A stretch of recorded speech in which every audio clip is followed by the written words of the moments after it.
I'm tired, I'm tired, I'm tired. Huh. I'm tired of arguing, girl. I'm tired, I'm tired, I'm tired. Huh. I'm tired of arguing, girl.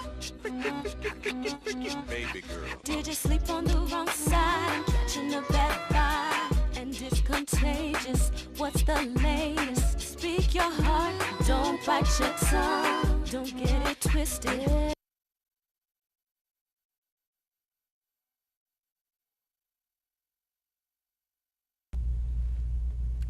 Good evening. Welcome to the Rankin, Mon Valley, Pittsburgh section of the National Council of Negro Women, which I like to call the National Council of Nubian Women. We thought it would be a good idea to come to you this evening and to make the community aware of the National Council of Negro Women. And we'd like you to maybe join us in helping us to uplift the community. My name is Dolores Dupree, and I've been elected president of this section. And with me is Alicia Gibbs-Mahan, and she is the first vice president. We had our first meeting last night, and we thought we got pretty much accomplished, and we were quite pleased with the meeting. But before we tell you what our vision is, we're going to play a short welcome video from the national office. So please run that clip from the national office. Hello, my name is and I'm honored to be the Executive Director of the National Council of Negro Women. Our chairman is Ingrid Saunders Jones, formerly of the Coca-Cola Company and one of the most influential women in America. But we've had great leaders for a long time. Today I'm sitting in the Dorothy Height building. It's at 633 Pennsylvania Avenue, and it is the headquarters of the National Council of Negro Women. And NCNW was founded by Mary McLeod Bethune, who also founded Bethune-Cookman University and helped found the United Negro College Fund. She was even present when the United Nations got started. So we've been an organization of great influence since 1935, but some things don't change. One of the things that hasn't changed is our mission, to lead, advocate, and empower women of African descent, their communities, and their families. So I invite you to join us often here at the NCNW YouTube channel, where you will see videos and updates and news clips from all across the country. This channel is for you and for your empowerment. Come by and visit us often. See what NCNW has to offer you. Okay. Those in the viewing audience may participate by calling 412-231-2288. You may want to respond to the video or discuss NCNW. Now, Alicia, would you like to say a few words about the video and discuss your vision for this term? I would. Good evening and welcome from the National Council of Negro Women. I'd like to restate the mission of the National Council of Negro Women. Our mission is to lead, to develop, and to advocate for women of African descent as they support their families and their communities. We seek to harness the collective power of women of African descent so that they may realize their full potential. We want to create a just society in which the quality of life is enhanced for all people. We fulfill our mission through research, through advocacy, and through national and community-based health, education, and economic empowerment services, and through programs in the United States and Africa. Through section and affiliate volunteers in 31 states, the NCNW addresses local needs while impacting communities worldwide, nationwide. Now, NCNW translates its philosophy of public education and service and advocacy into activities that are designed to promote a number of benefits to our women, to our families, and to our communities. NCNW acts as a central source for program planning, and it seeks to fill the gaps that exist in our communities. And some of those things are, and I'd like to share them with you. One, disseminating information about issues that affect African American women and their families. Two, promote healthy lifestyles and behaviors through wellness projects. Another one is to sponsor events such as the Black Family Reunion, which we're all familiar with. and to celebrate and build on our strengths and our traditional values. NCNW wants to train and support women and youth in career development and community leadership, and to support economic development and entrepreneurship. NCNW also provides mentoring and educational support to our young people. Now, in celebration of its 80th anniversary in 2015, NCNW launched a new agenda for a new age. And they revealed this new agenda vowing to take on urgent action around education, health, economic empowerment, and public policy in an effort to build a stronger Black America. Our local chapter embraces the new agenda, and during our most recent meeting that we held yesterday, we discussed focusing on health, specifically healthy hearts.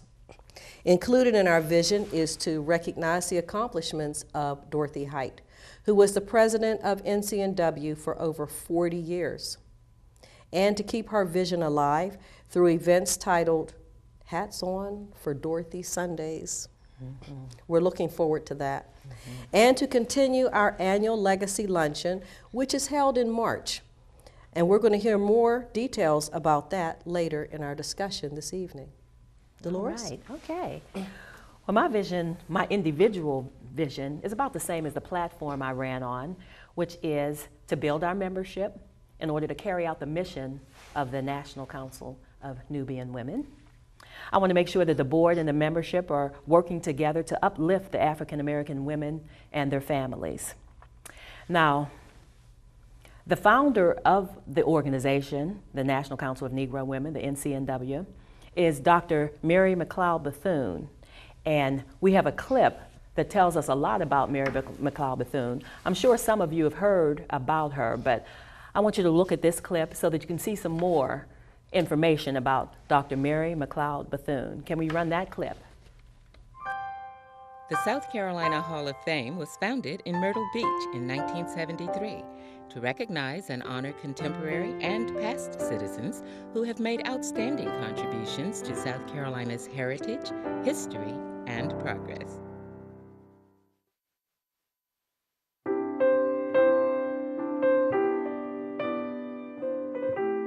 She was probably one of the most influential African-American educators and civil rights figures during the first half of the 20th century.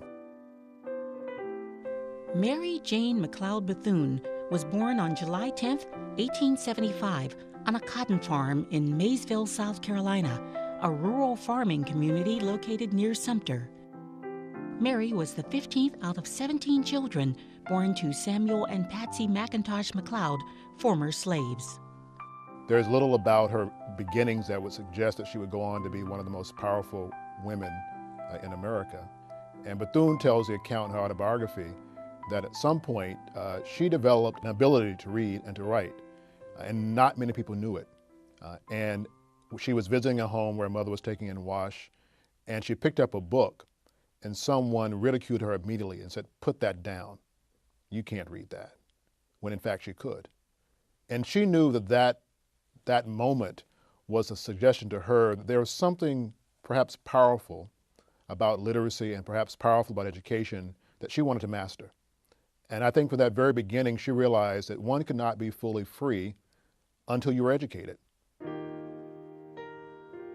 Young Mary had dreams of becoming a missionary, first studying at the Scotia Seminary for Girls in North Carolina, then at the Dwight Moody Institute for Home and Foreign Missions in Chicago. Upon graduating, there were no openings for missionaries, so she became a teacher, then met and married fellow teacher and minister Albertus Bethune. Her teaching positions in Georgia and South Carolina gave Mary McLeod Bethune the burning desire to build a school of her own. She moved to Daytona Beach, Florida, and starting with just $1.50, she founded the Bethune Institute for Girls, which today has become Bethune-Cookman University. And she used Bethune-Cookman as her base to be involved in women's work, to be involved in politics, to be involved in civil rights. Bethune was influenced by leading educators of the day and was a skilled fundraiser. During World War II, she was invited to the White House by Eleanor Roosevelt and became instrumental in organizing a group of influential African American political leaders, President Franklin Roosevelt's Black Cabinet. He needed strong, persuasive voices to sit at his table to offer advice and consultation about how to make the Democratic Party more responsive to African Americans. And one of the most powerful, persuasive voices at that time was Mary McLeod Bethune. She was a brilliant woman, a brilliant person. And anyone who understood anything about race and politics of that period knew that if there were going to be anyone at the table to really set an agenda, she had to be there and in fact lead it. Future politicians would also be influenced by Dr. Mary McLeod Bethune. My mother thought she was just the greatest person in the world. And she made me just learn stuff about Mary McLeod Bethune. Because I was growing up in Sumter, and of course she was from Maysville, 8 or 9 miles away. Now since that time, I've grown to appreciate not just who, but what she was, and the kind of stick-to-itiveness that she had. Congressman Jim Clyburn led the effort to have Bethune's portrait displayed at the South Carolina State House in 1971. It was a tough fight, but we prevailed. Dr. Mary McLeod Bethune has been honored in many ways, including a South Carolina historical license plate introduced by her great-grandniece, Geraldine Holloman Miller, and her husband, Ed Miller. When you think about a license plate in her honor, in her memory, one of my main purposes is to make South Carolinians and the world aware of such a great lady and her accomplishment. She had a journey and a story that she had to tell. And with the license plate, it has a story. And the story would add to her legacy. I think she, for me, was a powerful symbol. But it seems to me that she was also a window into a time. Here was someone born during Reconstruction, someone who witnessed segregation, someone who witnessed racial violence, but also someone who, from the very beginning, wanted to transcend that and had the wherewithal and the ability to navigate and to circumvent tremendous obstacles from her days in Maysville, South Carolina, to heights of influence from Washington, D.C. to New York. To grow up a sharecropper in rural Sumter County and to become an advisor to several presidents. I mean, that to me is her greatest legacy. If there were a Mount Rushmore for African Americans, she would definitely be on there. Wow.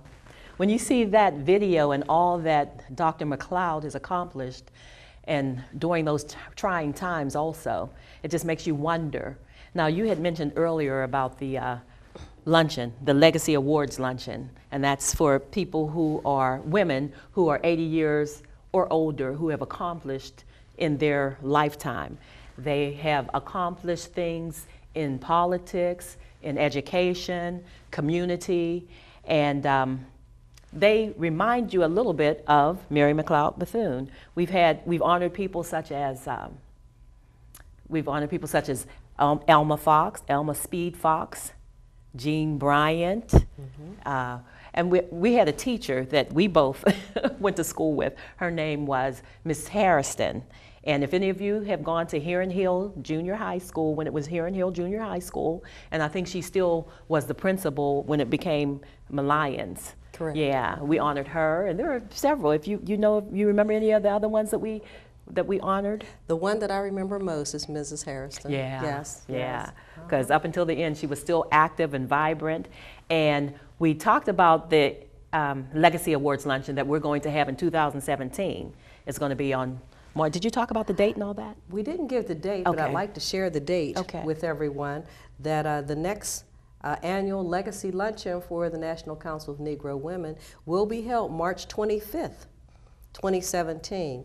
We will hold that at the Hosanna House on Wallace Avenue in Wilkinsburg. That's Wilkinsburg 15221. All right, yeah. So now we know that Mary McLeod Bethune was the founder of the National Council of Negro Women. But we have a local person, Dr. Dorothy I. Height, who grew up in Rankin. She moved to Rankin when she was 4 years old. And As a matter of fact, our section was founded because of Dorothy I. Height being a resident of Rankin.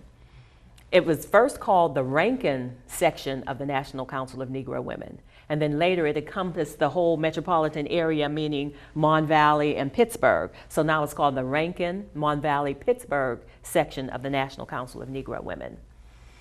And what I'd like you to see now is Dr. Dorothy I. Height's video, and then you'll understand more of why we decided to use Rankin as the founding area for National Council of Negro Women. Please roll that clip with Dr. Dorothy Height.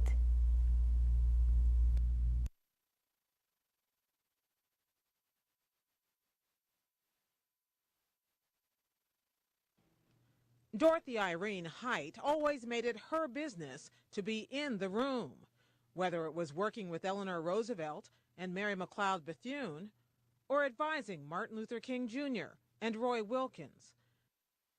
After a lifetime of activism, she received both the Presidential Medal of Freedom from President Bill Clinton in 1994 and the Congressional Medal of Honor from President George W. Bush in 2004. Early in life, I learned that it was important to have some goals and to have a sense that you were not just a worker, but that you had a mission, and to have a sense of a life's work. And I chose to put my life's work in the direction of equality and justice. Height served as president of the National Council of Negro Women for 40 years and was a longtime board member of the YWCA, where she began her career as a social worker. I spoke with her in 2003 when she published her autobiography, Open Wide the Freedom Gates. In it, she recalled the history she'd witnessed, including her first meeting with a future civil rights icon. I first met Martin Luther King Jr. when he was just 15. He'd come to Morehouse College as a gifted student, and he was living with I was living with Dr. and Mrs. Mays, because at that time I could not be accepted in a white hotel. And Dr. Mays wanted me to meet his favorite student. And it was really a tremendous experience to sit there and hear a 15-year-old talk about whether he wanted to be a doctor or enter law or medicine. But you had a sense of purpose in him. And 10 years later, 1955, he responded when Rosa Parks refused to give up her seat on a bus. And we all know the rest is history. Height was often one of the only women in the room or on the stage at pivotal moments in history. Here she's seen standing to King's left during 1963's historic I Have a Dream speech. I think I was born a feminist because I think all my life I've been proud to be a girl and to be a woman.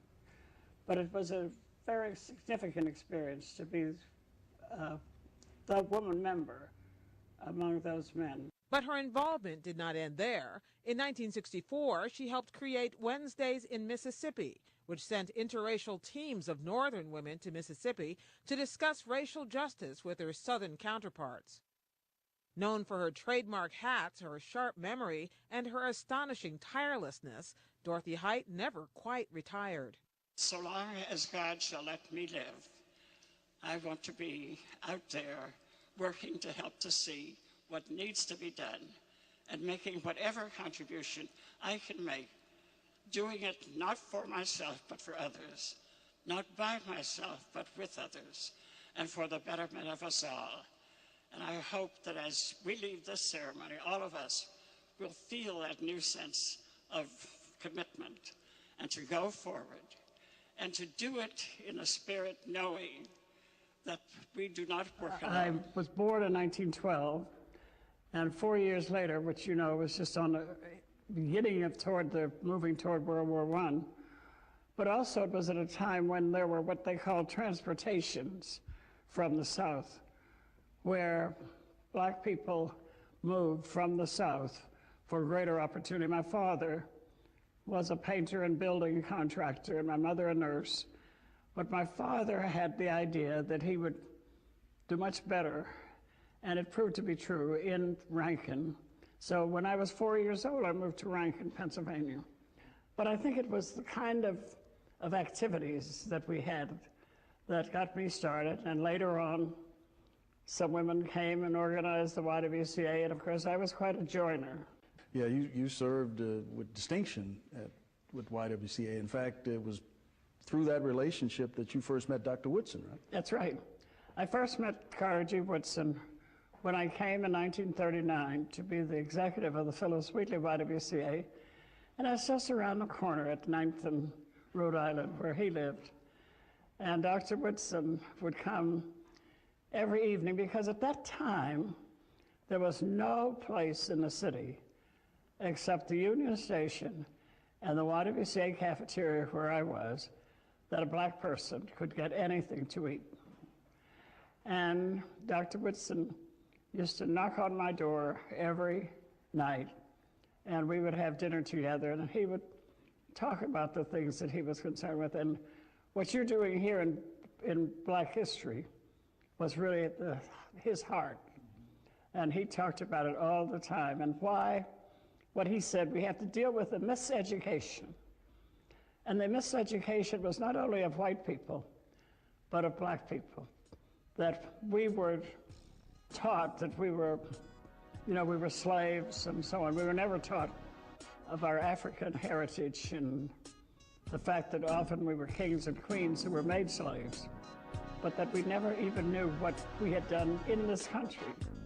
So that was, I used to say every evening, well, I'm going to have a history lesson. During that period that you came in contact with Ms. Bethune?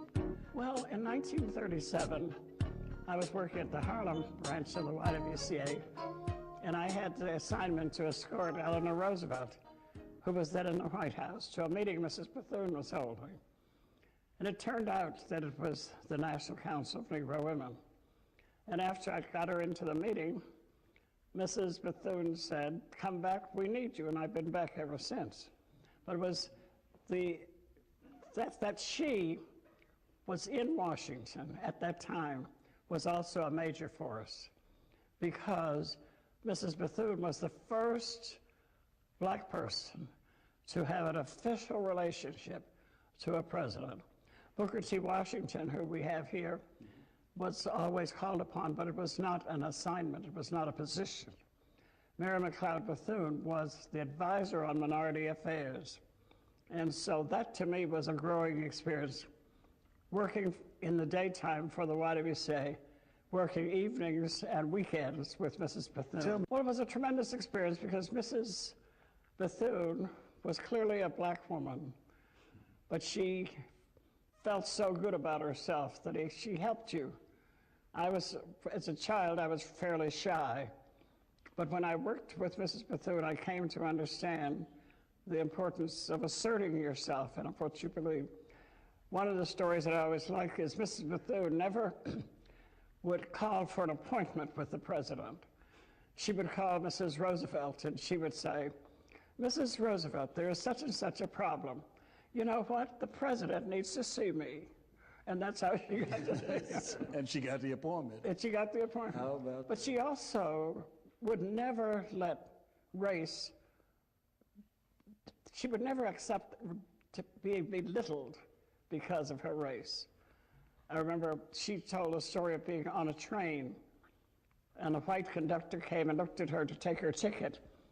And he said, "Auntie, where's your ticket?" And she said, "I looked at this white man and I asked him, 'Which of my sister's sons are you?'" And he moved on. So that she had a sense of humor, and she knew how to cut through things. And that to me has been very helpful, because I don't tend to deal with trivia and stay on little things and gripe, because I learned from her that you don't get very far. I would like very much to see our younger generation who have inherited open doors take more time to learn their own history so that they will see how they build on what has happened. Dorothy Height was 98 years old.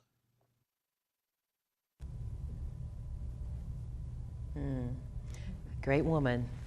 The first time I heard about Dorothy, Height was when I was pledging Delta. She's a Delta too, of course. Okay, but that video, when she mentioned Wednesdays in Mississippi, reminds me of what you talked about when you said we were going to have Sundays, Dorothy I. Height Sundays. Exactly. Yeah. Exactly. There's so much that we can learn even today from powerful women such as Dorothy Height. And I look forward to learning more about her and sharing her history at these Dorothy Height Sundays, where we wear our hats on for Dorothy Hat. You know, back in the day, I guess in the 1900s, it was the fashion of the day to top your hat, to wear a hat, to complete your outfit. And that was common back in the day. And so, you know, it would be nice if we could continue that in honor of Dorothy Height. I look forward to doing that. Yeah. The first time we had our hats on for Dorothy, I had to find a hat because I didn't wear hats. You know, we just never wore hats too much. You know, a lot of times the people who went to church a lot, they did wear hats, but as time, the younger ones didn't. It was the older, you know, the parents and the mothers and the grandmothers who wore the hats, but we didn't. So I did find a hat. I didn't think I was going to be comfortable in it, but because it was for Dorothy I. Height, I went on and wore my hat. Exactly. But you know, while we're talking about Dorothy I. Height, I did want to mention some of the other officers in the section who are not here today. We have our second vice president, who is Ava Long. Our third vice president is Sharday Jones. Our corresponding secretary is Cynthia Hill. Our treasurer is Valerie Waters. Our financial secretary is Signora Watson. And our parliamentarian is Lorraine Penn. So these officers, our third vice president is the one who is going to bring the young people in.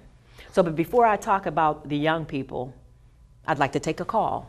Caller, can you say your name and where you're calling from? Yes, my name is Tony. I'm calling from Point Grace. Hi, Tony. How are you?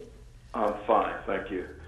I just had a question about the name of your organization. Have you ever considered changing it from Negro to Black? Well, I know in my mind, I call it the National Council of Nubian Women.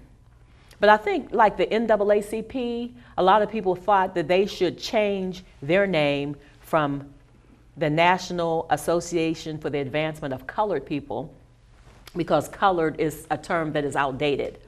But I think their rationale, along with the rationale of the National Council of Negro Women, is that that's how it started, and they're keeping that connection with history. And I think that's why they keep it that way. And I just like to say Nubian because in my mind, we are Nubian. Were there any other questions, or how does that answer? Yes, I guess I just have a problem with the term Negro. Yeah, a lot of people do. A lot of people do. But do you understand the historical value of it? Yes, I understand that, but still, sometimes we have to change. Yeah, yeah. In order for young people to become affiliated with an organization like yours. Just another question. Has your organization endorsed anyone for president? Nationally, I don't think that because we're a 501c3 organization, we're not really allowed to get in politics like that. Now, there are branches of the organization that may be willing to do that, but as the National Council of Negro Women with a 501c3 status, we're not allowed to do that. But I'm sure you would know who we would be for if we were allowed. Just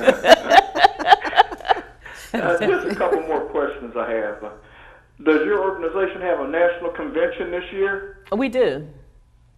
We do. It's going to be in October. And I was wondering, can men attend? Yes, yes. As a matter of fact, we had a couple men in our organization last year in our section. And so I'm hoping that they will come back, you know, because we're trying to revitalize and, you know, we're trying to make the community aware. So we're hoping that they will come back. So you are allowed to join. So does this mean you may be willing to join? I just want to get information. Okay. I'd have to read up on it more. Okay. Well, thank you so much for your call. And I just have one more comment. Okay. Your organization has something called the Uncommon Height Awards, and I was surprised that quite a few men have won. I was really surprised. Yeah, yeah. Well, you know, there are a lot of men affiliated with it. A lot of times the men are married to the women who are involved, so they get involved in that way. So we can't do anything without you, and you can't do anything without us. Okay, and just one comment. Next time you and your co-host are on, I believe both of you should wear hats, like Dr. Height. Thank you. Thank you so much for your call. That was funny. Yes. I don't know. Now, is there another call on? If there is, caller, say your name and where you're calling from. My name is Mark, and I'm calling from the north side. Oh, hi, Mark. How are you? I'm doing very well. I am sitting here learning so much. But I just want to ask a question. The Dorothy Height documentary you just showed, did she ever marry, and did she ever have any children? No, I haven't heard that she married or had children. A lot of times people in the struggle, they spend so much time in the struggle, they don't seem to have time for that. That's true. That's Yeah. true. Well, also, I thought that was so helpful is they mentioned her theme of the matching hat and outfit. And I just think that makes women so beautiful. When you see it together, it reminds me of the olden days when we used to go to church and everybody had to dress up. Yeah. It's a little different nowadays. Come as you are. That's right. And finally, I just wanted to ask, the last caller raised a good question about the name. I appreciate your response because that is important. Mm-hmm. But the $1 million question is, how can we get that video in front, or that documentary in front of our young ladies of today? Right. Because everything imaginable she touched in the video. She talked about asserting yourself. She talking about standing up for women. She talked about working with others. Right. She looks like a respectable lady, carried herself that way. There are all of these points that I think somehow our young teens can grow from that, and or at least begin to form their lives based on what they would see in that video. So I don't know how we can do it, but if there's a way of showing that video was very, very telling, and the quality looked extremely great as well. So thank you so much, and I'm going to continue to sit here and to learn. Well, thank you very much, and I'm glad you brought that up about the young people, because we do have a clip Yes. with some young people from Spelman College. So if you can stay tuned, you'll see. I sure will. Thank you very Great. much. Thank you so much. Thank you. Okay, yeah, because we are trying to bring our young ladies in the fold. And when I was telling you about our third vice president, Sharday Jones, she's one of the young ladies who is on the board to help bring the young people in, and she has a lot of good ideas. But before we talk about her good ideas, can we see the video?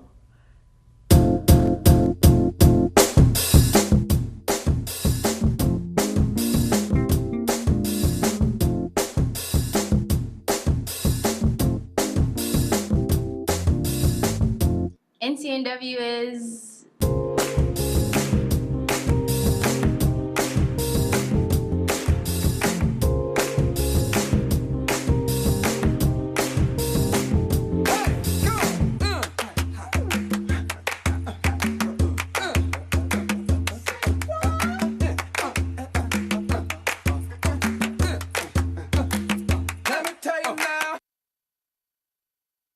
NCNW literally means the world to me, only because I kind of had a hard transition as a freshman coming into Spelman, because I came from such a small Catholic school in Brooklyn. So when I came here, I was kind of overwhelmed. I had a hard time making friends. So once I joined NCNW, which I had a long history with before coming to Spelman, I kind of just met like some of the best people in the world. So it was like, It was just warm. It was such a warm feeling every time, you know, I came to a meeting. People remembered my name, so I kind of just felt really at home when I met someone like my best friends in this organization.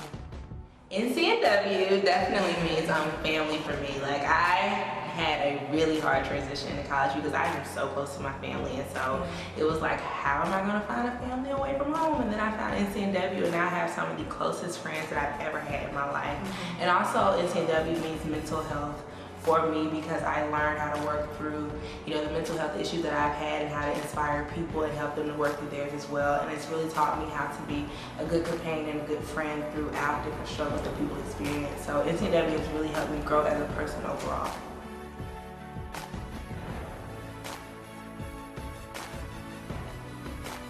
The term family has probably far exceeded issues by now, and I say that because that's probably the first thing that comes to mind for anybody who's describing NCNW's organization. There is no other organization that I can think of that is genuinely a safe space that welcomes you, that's really like your family outside of your family. And I don't know, I think that's really important when you're talking about the image of the Spelman chapter for NCNW. Like, NCNW is a safe haven. It's a place for you to be yourself, for you to be comfortable, for you to openly and freely express how you feel about different things, what you think about different things, propose initiatives for change and things like that. I really got to give it to our president. She's amazing, she's phenomenal, and I can't think of anybody better that could lead this organization in such a positive direction and in such an enthusiastic way. At the end of the day, we support each other like no other. NCNW is the equivalent of my child. As weird as that sounds, I feel like I've been able to watch it and nurture it as it grows, just bigger and bigger, so much so that I feel as though the organization has become a phenomenon on campus. I take great pride in knowing that there's individuality and imagination and leadership, and everyone in the family can be a leader. NCNW means love, confidence, vulnerability, personality, supportive, family, life. I love NCNW. NCNW is quirky, colorful, empowering, leadership, expression, ambitious, acceptance. 1, 2, 3. NCNW! Why wouldn't you join? What organization? Right. What other one is there? None? There is no other organization. NCNW. That's where it's at.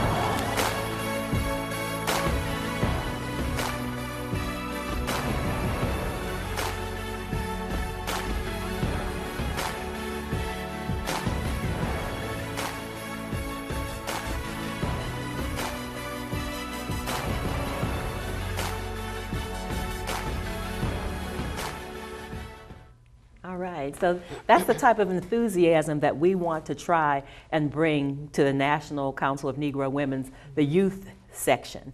And Sharday had given us some ideas about that. She was talking about social media, which I'm not that good at. She was asking me about Facebook, and I know you knew a little bit more about Facebook than I did. Did you want to tell some of the things that she was talking about bringing the young people in through social media? Yeah. With the youth, they embody such great energy, and we do. We want to embrace the youth. We want to bring them aboard with us. That's how you revitalize the organization. And one thing that Sharday was talking about was social media, and so we will be able to promote many of our activities on Facebook through social media. There may be another one, but I'm familiar with Facebook. And we're also talking about hosting an event where we want to bring the youth, the young people, the young women and young men to come out and to socialize together and to recruit them to be part of this organization, to learn more about NCNW and how it can be valuable to their lives. So that's just two of the events that we're thinking of, yes. That's good. So young people, we need the young people. You know, the old people are supposed to be the elders, and we're supposed to pass what we know on to the young people. And those young people in the video, they really sounded interested, and they sounded like they were doing a lot of things with NCNW. So we hope we can do that in Pittsburgh. And I think we have people here. We have enough with the University of Pittsburgh and the Duquesne University, Carlo, Chatham, you know, what is it, Carnegie Mellon? Carnegie Mellon, We have yes. enough young people that I think that we can bring into the fold. And we don't want to leave the men out. So, as I said before, we did have 2 men in the organization. They're not involved right now, but we're hoping that we can bring them back in. And we do have a video, another video that talks a little bit about the men and the gentlemen and their chivalry. So we'd like to play that clip that has to do with the gentlemen, NCNW gentlemen. Please roll that clip.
Okay, now that clip was called NCNW Man of the Hour, and that's where they were trying to let the young men, because they have to learn young too, that it's okay to be chivalrous and gentlemanly like. A lot of times the young men think it's cool not to be that way, but I think what they were trying to let you know is that it's okay to do things for women. And I'm sure we both think our husbands are chivalrous like that. But you know, we talked at the meeting about another gentleman that was pretty chivalrous. We talked about Mark Brentley. We're having a lunch, they're having a luncheon for Mark Brentley in October. Would you be able to show that flyer? I'm not sure whether we can talk over the flyer. But we're having a luncheon for him on October the 15th, 12 noon at the Hill House. And if you know the story about Mark Brentley, about how he became a member of the school board and the trouble that he had becoming a member of the school board. He was working for the city, and they decided that they were going to terminate his position while he was working at the city, saying that he could not work for the city and be a member of the board, even though the board was a voluntary position. So they terminated him for over a year, and when they brought him back, they didn't give him his money back. But he stayed on the board for 16 years, and one of the projects that he founded here in Pittsburgh is Take a Father to School Day, and he won recognition for that nationally. And not only has he worked hard on the board, but he's also worked in the community. He's been a mentor and things like that. So if you are interested in attending that luncheon for another chivalrous man, you can call 412-953-9583. And that's a chivalrous man, and that just relates to that video. Now, what we're going to do now is we're going to do you have any closing thoughts before we go about the National Council of Negro Women, this section, our section? Well, our section is growing, and we're excited about the growth of our section. And so we're just looking forward to this new year, 2016, 2017, and all the wonderful and exciting events that we're going to participate in, and how we're going to use our voice and how we're going to speak out on some of the things that are important to our African American brothers and sisters, our families, and make sure that we're there to be very supportive of them. Okay, very good. Well, I'd like to thank everybody who called in and everybody who is watching, and we do plan to do this on a semi-regular basis.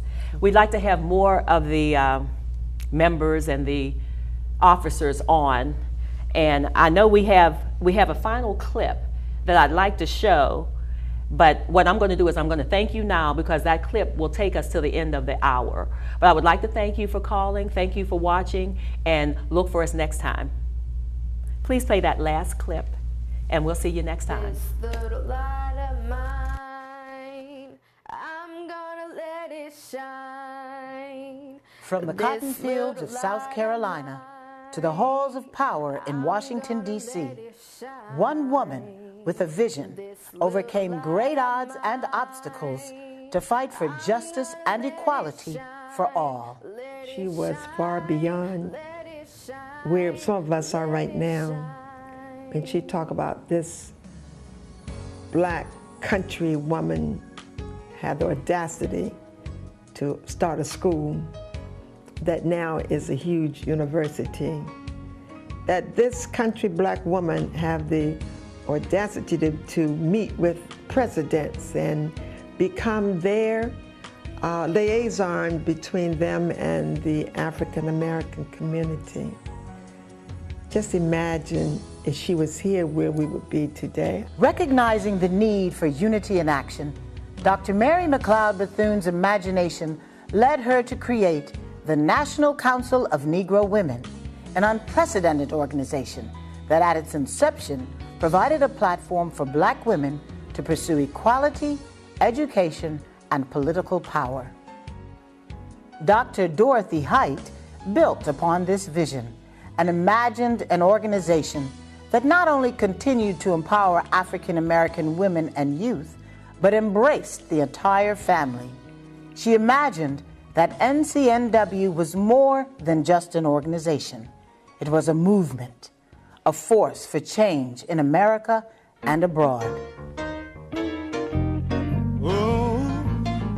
These prolific women imagined the possibilities, saw the potential, and implemented a plan to draw on the collective power of black women to address critical issues: health, economic empowerment, education, public policy, that affect the quality of life for African American women, their families, and their communities. They imagined.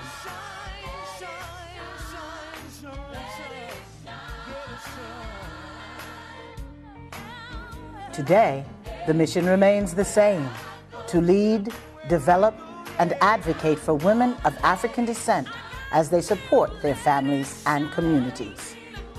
Our history is so rich. The National Council of Negro Women is such a rich organization in terms of what we have within our group. And we bring all these people together: community, colleges, churches, fraternal organizations, political, civic groups. Just imagine what we could do. We could change this country. NCNW programs and services touch the lives of women from all walks of life. One of the largest and longest running programs, the Bethune Recognition Program, was founded in 1974 by women leaders from New York, New Jersey, and Connecticut who imagined the impact that an annual fundraising event could have on the sustainability of the organization nationwide.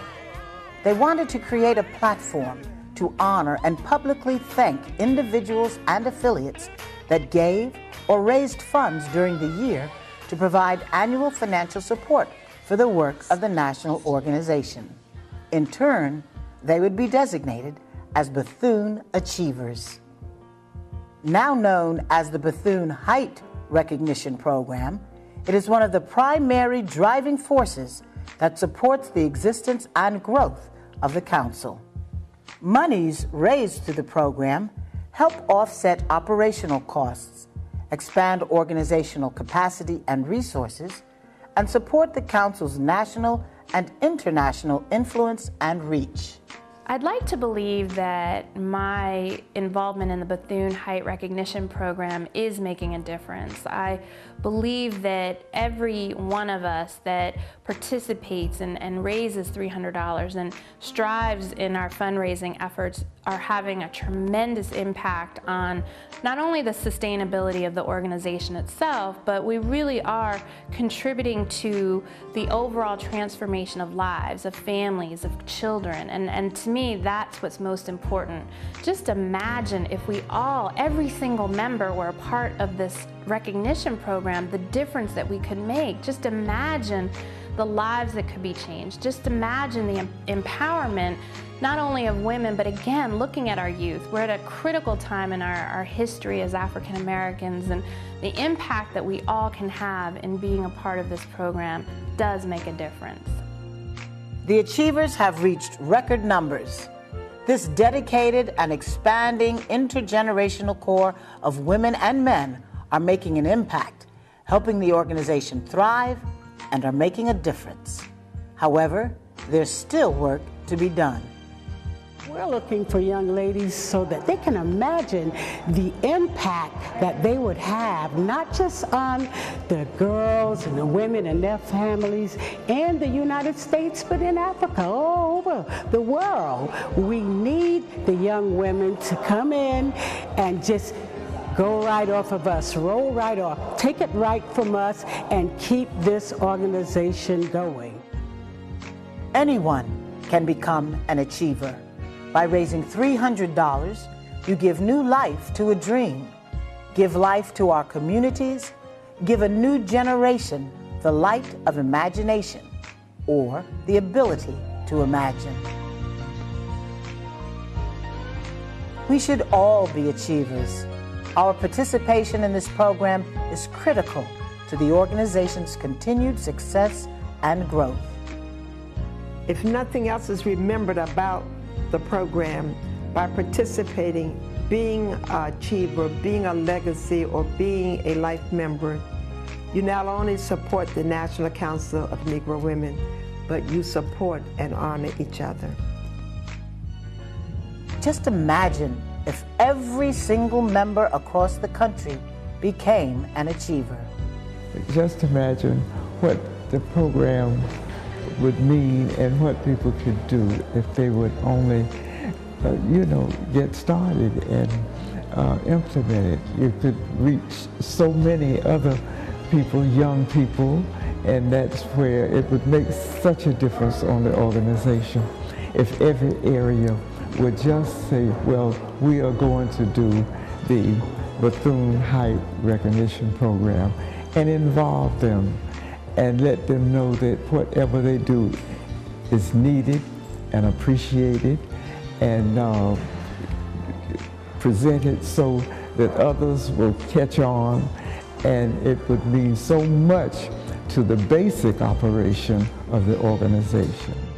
Just imagine the empowerment we can have as women if we combined our resources, gifts, and talents, and our financial assets together to fight poverty, famine, and strife in our community here and abroad. Just imagine if we all participated in the Bethune-Height Recognition Program. We will continue to fuel the dream of Dr. Bethune to exist in an America that afforded democracy and freedom to all and equips every young African-American boy and girl with the knowledge, tools, and resources to excel and reach their full potential. Just imagine what we can achieve.